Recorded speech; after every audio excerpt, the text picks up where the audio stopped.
So there has recently been some changes, and in a good way, to how the Warpath developers are kind of interacting with the content creators.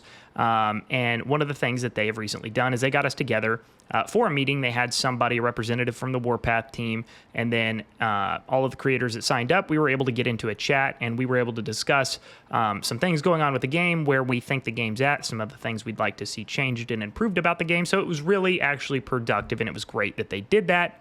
I'm not sure, at least to my knowledge, they didn't say if we could or could not share the information that was discussed directly in that meeting. So I'm going to just kind of default to I'm not going to share it.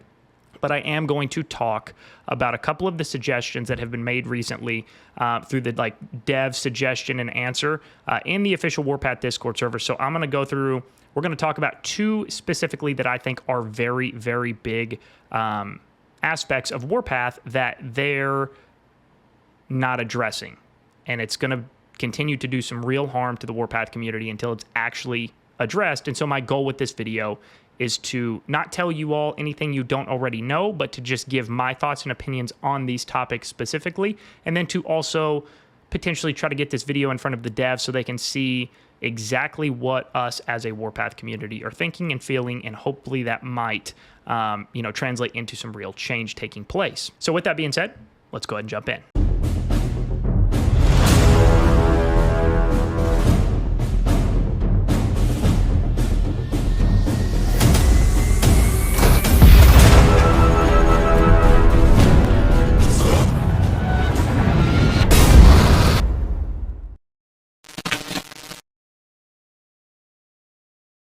Welcome back, guys. I hope you are all doing wonderful. I hope life is going well for each and every one of you. This video is probably not going to be very long, but what I want to do is I want to jump into Discord. I want to take a look at a couple of these reviews, or not reviews, suggestions specifically, and then also take a look at what the developers replied to those suggestions, and then give you my thoughts on what they said and where I think it's going to go if they don't change something. But before we get going, if you enjoy this video, if you get value out of this video and want to continue to see more videos here on the channel, make sure you like this video and subscribe to the channel. So now what we're going to do, we are going to jump into Discord, and we are going to read the reviews or the suggestions. We're going to read the replies from the devs, and then I'm going to talk about it with you. So suggestion number one here is actually from DX7, who is actually another content creator in Warpath. He is a wonderful guy.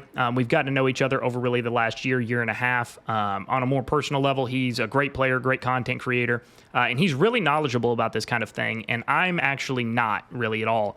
So he's taking the time to kind of educate me on the basics, but he really does know what he's talking about.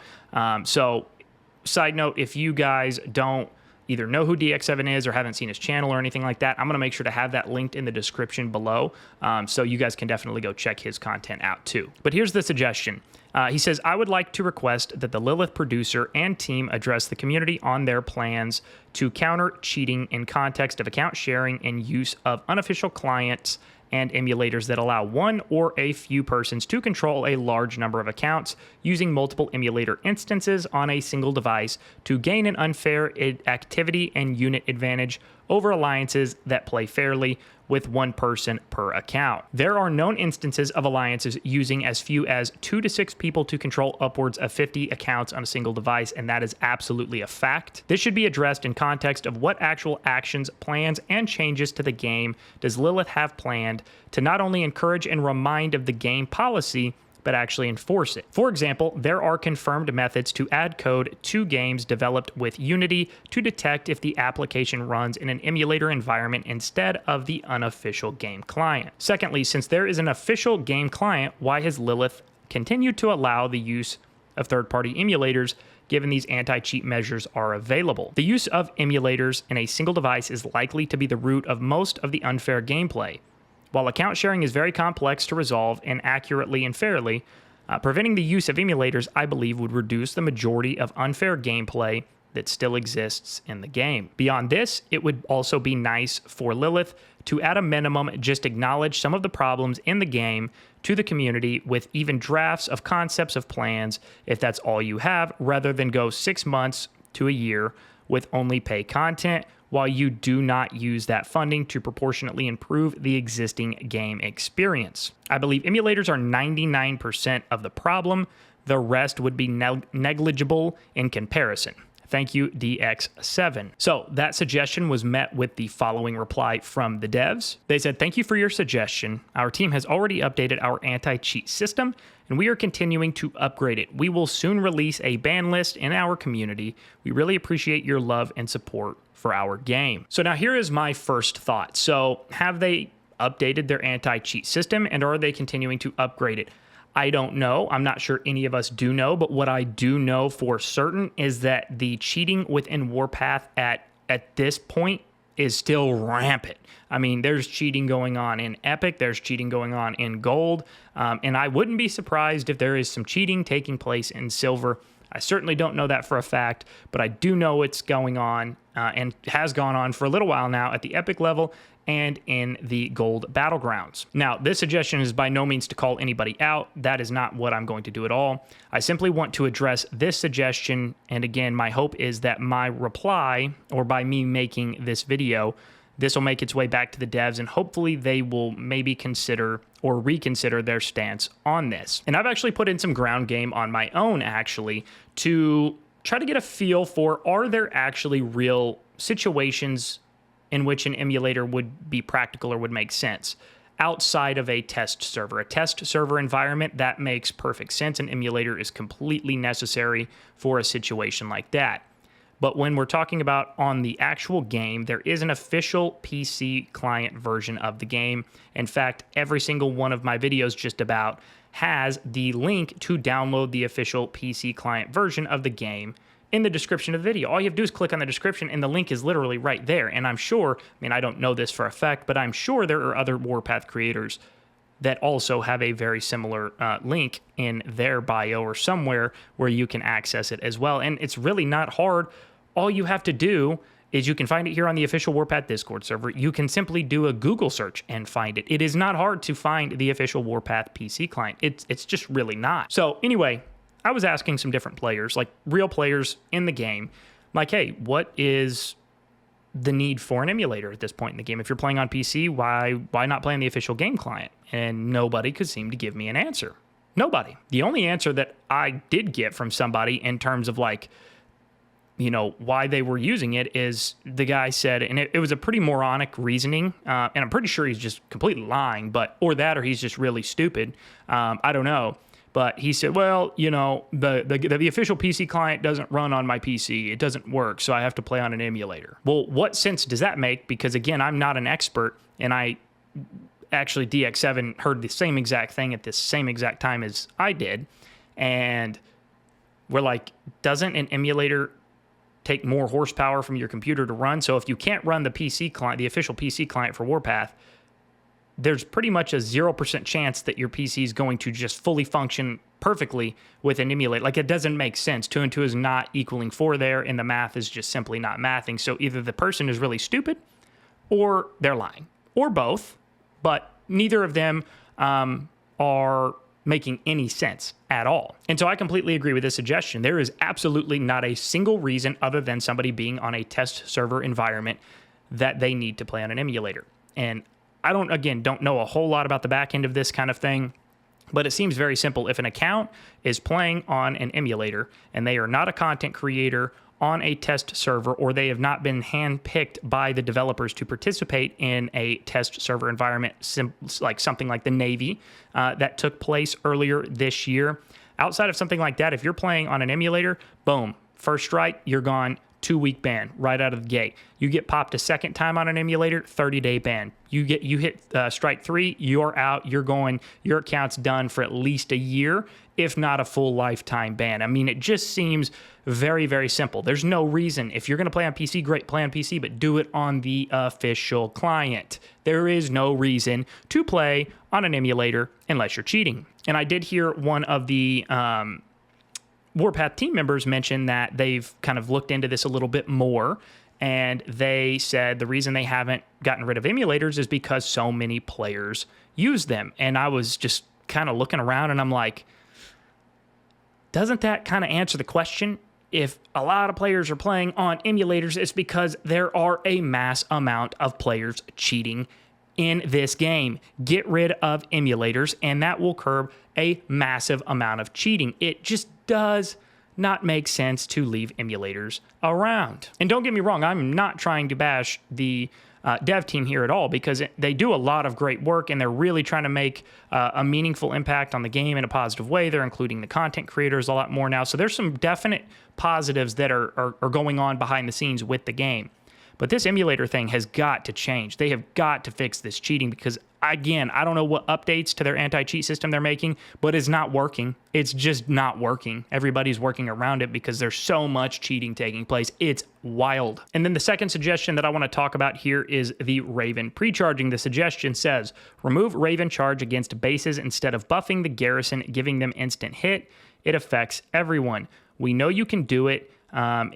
We know you can do it, did it before by removing skill charging against bases. So how hard is it to block Raven charge against bases instead, changing whole garrison rules? Followed by the reply and the answer from the devs. They said there is indeed an option to prevent artillery from using Ravens for charging, and we have considered this approach before. However, considering the current offensive and defensive environment of the Conquest season, the bases of top players on the battlefield are too strong. Restricting the attackers from using Ravens would alleviate issues in base-to-base scenarios, but it might also significantly impact the experience of AGs attacking the base. Therefore, from a cautious standpoint, we have decided not to implement this modification. That's a problem.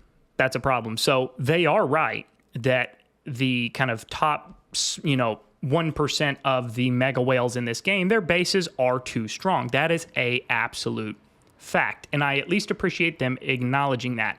The problem is that by continuing to allow the Raven pre-charging to help players kill these top whales faster, that's screwing the vast majority of the player base, because it really truthfully doesn't matter if a army group of artillery gets one extra, tactical skill fired off. Does it help? Yes, very minimally, but I get it. Everything helps.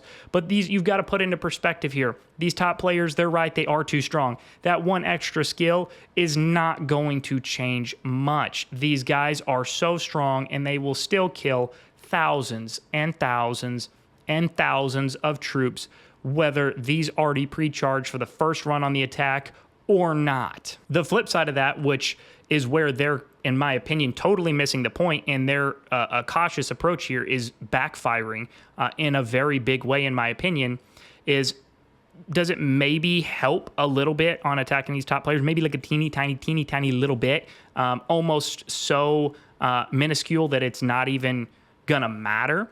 But what's happening is these top players that they are referring to being too strong, these are the same players in a lot of cases that will literally just, walk from base to base to base, attacking, 300, 400, 500 mil players. They sit there and just pre-charge these guys. And then they have 4 artillery and 1 infantry or 1 super heavy. They just light the base up. They knock down half the base health in one pass, lose no troops. It takes them, a few minutes to knock the base completely down. They kill the offline troops and they just walk to the next base. And that's how they play. I've literally competed in a conquest with a guy who had, I don't even remember exactly how many kills, but he had a few million at least. And he had less than 1,000 or less than 1 million troops lost ever. And that was his entire play style. He did not hot drop. He didn't drop in on the front lines. He didn't form army groups. He didn't really help participate in any form or fashion on his team, other than as the conquest progressed and as more and more of these different maps open up, all he did was just truck around, find weaker offline bases. He would skill charge them, kill the offline troops, and then just move to the next base. And it's that's literally all he did. That was his play style. It seems very boring. It's not for me, but some people enjoy it, and he is obviously one of them, as there are many now, because it's an effective way to kill bases with minimal losses, if any at all. I've seen players do this and not lose a single troop. It is insane how some of these top players can go through and just demolish bases doing this skill charging thing. So I do understand the perspective of they're trying to help the average or the bigger demographic of players handle these strong players, but it's actually not doing anything but continuing to hurt the players they're actually trying to help, because these strong players just don't care if they get an extra skill hit their base or not. They're strong enough anyway, it's whatever.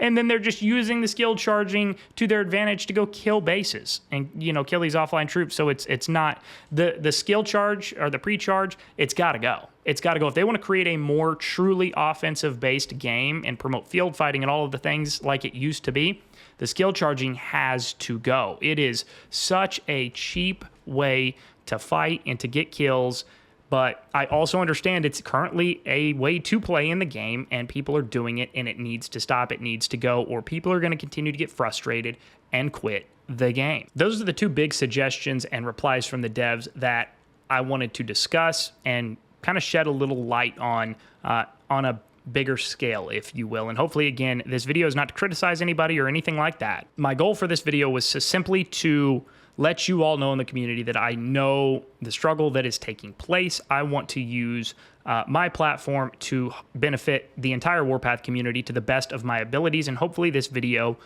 will get in front of the devs, but I have a better chance of making that happen the more you guys engage with this video, share this video, send this video out. And I mean, yes, it is going to help in terms of views, but it's going to help generate more buzz around the video, which is hopefully going to get the devs' attention on it more and more. So let's try to push it. Let's try to get this in front of the devs, and hopefully they will reconsider some of these changes, and we can maybe get on a better path, because if the cheating doesn't stop, I know multiple people who have quit this game because of the cheating alone. If it doesn't stop, more and more people will continue to quit. And the Raven charging thing, while it's an aspect of the game, it's a legitimate way to fight currently, it is horse. It's got to go. If you want to promote people field fighting and high action, high intensity gameplay, you've got to get rid of these cheap ass ways to fight. So I'm going to open up the comment section to you guys. Obviously, add your thoughts and opinions. I will obviously engage with those on as wanted basis. I'll see what you guys have to say. If there's, you know, conversations going on, I'll throw my, you know, thoughts into the ring on those. But let me know your thoughts and comments. Again, the more feedback we can get on this thing, the better likelihood we are going to see some change come from it. If you have stuck around and made it this far into the video, if you've got access to Discord and are not already in our community Discord server, the link to that is going to be in the description of the video below. Click on that link. It will take you right into the community server. Whether you are a new player and have questions, want to learn some more, if you're a veteran player and just want to come hang out and get to know some more people in the community, it doesn't matter. Absolutely everybody is welcome. As always, thanks for taking the time to watch the video today, and we'll see you on the next one.